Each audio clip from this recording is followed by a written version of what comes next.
Hello, नमस्कार दोस्तों। आज हम लोग स्टेम के बारे में डेफिनेशन और उनके टाइप्स और उनके मॉडिफिकेशन के बारे में जानते हैं। तो आइए देखते हैं। Stem is the aerial ascending part of the plant axis that develop from the plumule and bear leaves, branches, flower and fruit. It typically grows toward the lights, positive phototropism and against gravity negative geotropism. अर्थात stem is aerial ascending part. तना पौधे का aerial part होता है। Axis that develop from plumule and bear leaves, अर्थात जो बीज के जर्मिनेशन के समय जो सब प्लूमूल पार्ट बनता है, क्योंकि एक रेडिकल पार्ट होता है जिससे रूट्स बनते हैं और प्लूमूल पार्ट्स से ये स्टेम बनते हैं जिसमें लीव्स होती हैं, ब्रांचेज बनती हैं, शाखाएं बनती हैं, फ्लावर और फ्रूट्स बनते हैं। It typically grow toward the light, ये प्रकाश की दिशा में सकारात्मक प्रकाशानुक्रिया के द्वारा बढ़ते हैं, अर्थात पॉजिटिव फोटोट्रोपिज्म। पॉजिटिव फोटोट्रोपिज्म का मतलब ही होता है कि ये प्रकाश की दिशा के साइड में पॉजिटिवली रूप से बढ़ रहे हैं। एंड अगेंस्ट ग्रेविटी, अर्थात ग्रेविटी के विरुद्ध, अर्थात नकारात्मक भू अनुक्रिया जिसको कहते हैं, कि जो ग्रेविटी के अगेंस्ट ये बढ़ते हैं, जिसे हम निगेटिव जियोट्रोपिज्म कहते हैं। तो इस तरह से आप देख पा रहे होंगे कि स्टेम इस डायग्राम में भी कि जो सीड जर्मिनेट्स के समय जो प्लूमुल्स पार्ट बनते हैं, जो सीड के प्लूमुल्स भाग होते हैं, उनसे ये स्टेम ग्रो होते हैं या स्टेम बनते हैं। आइए इनके टाइप्स जानते हैं। तो types of stem based on position. इनके अगर बात करें पोजीशन के आधार पर, तो इन्हें 3 भागों में डिवाइड किया गया है। Aerial stem and sub aerial stem and underground stem. तो एरियल स्टेम का मतलब वायवीय तना जो होते हैं, और सब एरियल का मतलब है अर्ध भूमिगत, और अंडरग्राउंड का मतलब भूमिगत तना, जो भूमि में पाए जाते हैं स्टेम, उन्हें हम भूमिगत तना कहते हैं। तो इस तरह से एरियल में जो हवा में लहराते रहते हैं उनको एरियल, और जो आधा भूमि में और आधा हवा में होते हैं या ऐसे तो दिखाई जो देते हैं, तो उन्हें सब एरियल बोला जाता है। और जिनके तने सिर्फ भूमिगत ही होते हैं उन्हें अंडरग्राउंड स्टेम या भूमिगत तना कहते हैं। तो आइए स्टेम मॉडिफिकेशन को देखते हैं। तो स्टेम मॉडिफिकेशन में जो सबसे पहला है एरियल मॉडिफिकेशन। बात करें एरियल मॉडिफिकेशंस की, तो इसमें आते हैं क्रीपर्स या ट्रेलर्स। क्रीपर्स का मतलब कि जो प्लांट्स क्रीपिंग करते हैं, रेंगने वाले होते हैं, या फिर ट्रेल करते हुए मूव करते हैं, बढ़ते रहते हैं, उन्हें हम क्रीपर्स या ट्रेलर्स कहते हैं। जिसमें प्रोकम्बेंट, डिकम्बेंट, डिफ्यूज, क्लाइंबर ये होते हैं। अर्थात जो क्रीपर्स में होते हैं, जो रेंगने वाले पौधों में प्रोकम्बेंट टाइप का, जो नीचे झुके तो रहते हैं, लेकिन वो किसी तरह का रूट्स नहीं बनाते हैं या जमीन से ज्वाइंट नहीं होते हैं, जिसमें जूनिपेरस कम्बेंस हुआ। डिकम्बेंड में कुकुरबिटा हो गया, अर्थात खीरा की फैमिली हो गई। डिफ्यूज में बोरहैबिया, जिसको पुनर्नवा कहते हैं, मिलते हैं। क्लाइंबर की बात करें तो रूट क्लाइंबर, जैसे बीटल अर्थात पान हुआ, मनी प्लांट हुआ, इसमें रूट क्लाइंबर होते हैं, अर्थात इनके स्टेम से रूट्स निकल जाते हैं और रूट्स के सहारे ये ऊपर मूव करते रहते हैं, तो इन्हें हम रूट क्लाइंबर कहते हैं। स्टेम क्लाइंबर, तो स्टेम क्लाइंबर का मतलब कि जो स्टेम के माध्यम से ये पत्तियों के सहारे लिपट करके मूव करते रहते हैं, ऊपर की तरफ जाते हैं। टेंड्रिलर क्लाइंबर अर्थात ऐसे पौधे जिसमें टेंड्रिल बनते हैं, जो स्प्रिंग जैसे बनते हैं और उसके सहारे किसी टहनियों से लिपट कर ऊपर की तरफ बढ़ते हैं, तो ये स्टेम के मॉडिफिकेशंस होते हैं। हुक क्लाइंबर अर्थात बिगोनिया में हुक जैसी संरचना बनती है, जो लिपट करके हुक से ऐसे अटैच होकर के और पौधे के ऊपर ये क्लाइंब करते रहते हैं, चढ़ते रहते हैं। उसी तरह लाइनाज है, लाइनाज में टिनोस्पोरा, जिसको आप गिलोय के नाम से जानते हैं, ये पौधे का सपोर्ट करके ऊपर पूरी तरह से झाड़ीदार टाइप में फैल जाते हैं। अब बात करें सब एरियल मॉडिफिकेशन, तो इसमें रनर्स आते हैं, स्टोलन्स, शकर, ऑफसेट। तो रनर्स में जो रेंगते रहते हैं उनको हम ग्रास या आक्जेलिस कहते हैं।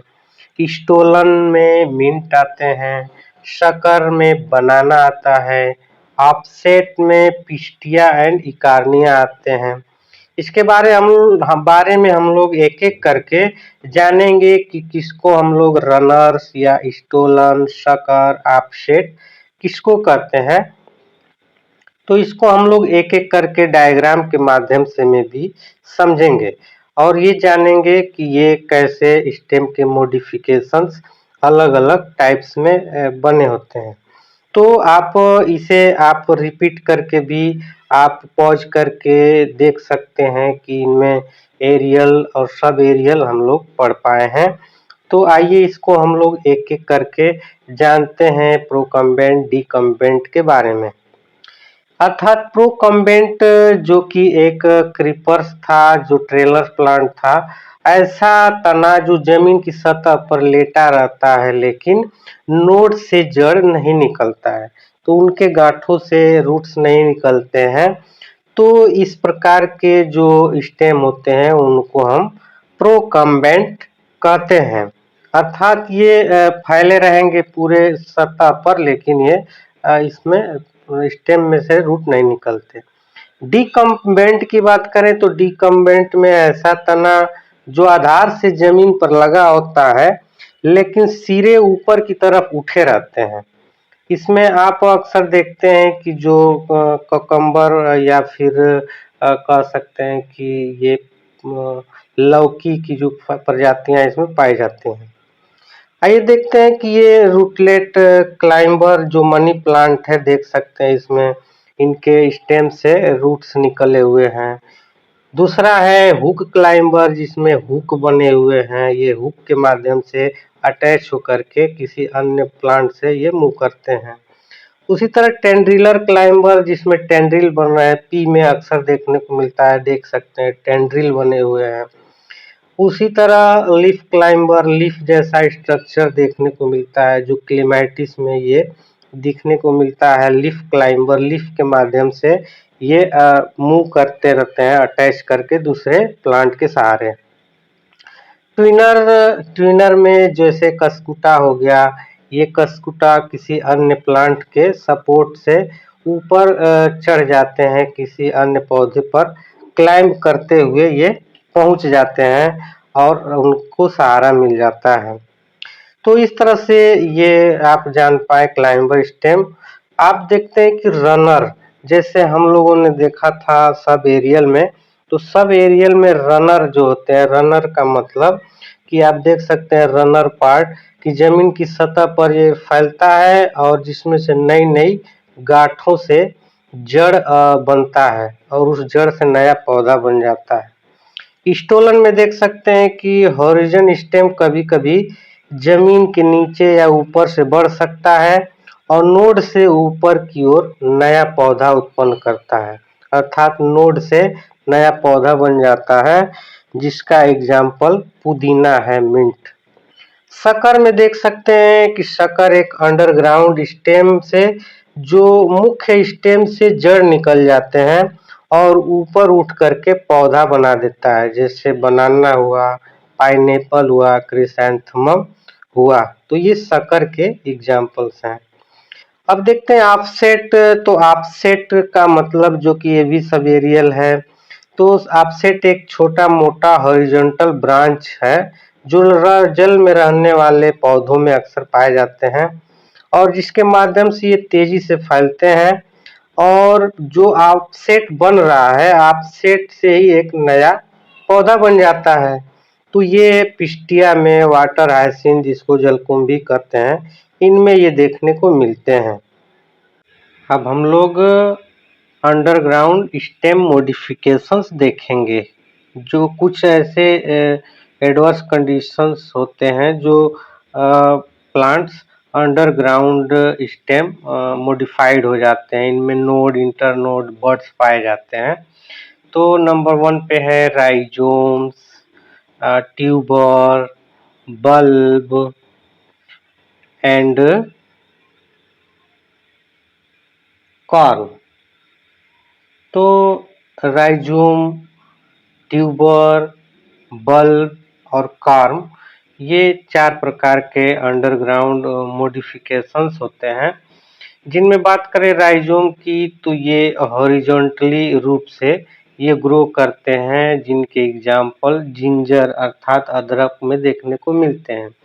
ट्यूबर की बात करें तो ट्यूबर पोटैटो में होता है, जो कि ये भूमिगत रूप से इसमें स्टोर फूड होते हैं और ये भूमिगत या अंडरग्राउंड मॉडिफिकेशंस हैं। बल्ब की बात करें तो ओनियंस और गार्लिक में ये बल्ब जैसा श्रृंखला बनती है।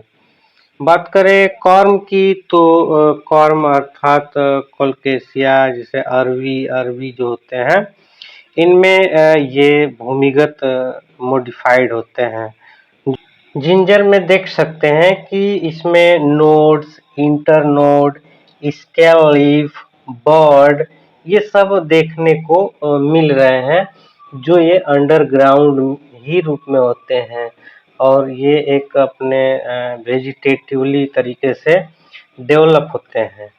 ट्यूबर में आप देख सकते हैं कि इसमें ट्यूबर के रूप में जो पोटैटो है, इसमें रूट्स है, जो उसमें आँखें जैसी स्ट्रक्चर पाई जाती हैं, जिससे रूट्स निकले होते हैं और ये स्टेम से मॉडिफाइड होते हैं।